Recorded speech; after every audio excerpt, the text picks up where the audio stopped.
કોંગ્રેસના ઉમેદવાર દિનેશ પટેલે વિજાપુર મામલતદાર કચેરીએ ઉમેદવારી ફોર્મ ભર્યું હતું। કોંગ્રેસમાંથી પ્રથમવાર ચૂંટણી લડી રહેલા દિનેશ પટેલે પોતાના વતન ફુદેડાથી વિજાપુર સુધી વિશાળ કાર કાફલા સાથે રેલી પણ યોજી હતી।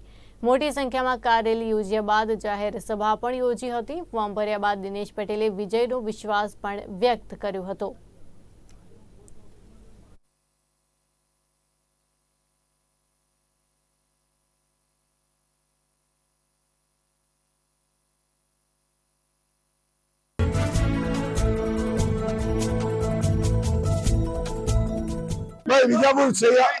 વિજાપુર मतदारों ने आम આજનો મને સહકાર આપ્યો છે એ ઉપરથી મારો વિજય છે।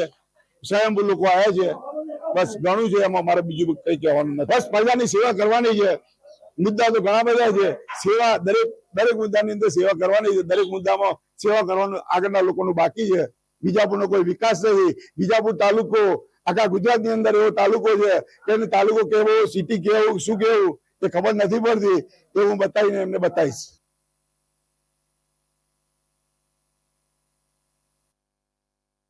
આજે 18 એપ્રિલ એટલે કે વિશ્વ હેરિટેજ દિવસ છે। ભારત સમગ્ર વિશ્વમાં વિશ્વ હેરિટેજ દિવસની ઉજવણી કરવામાં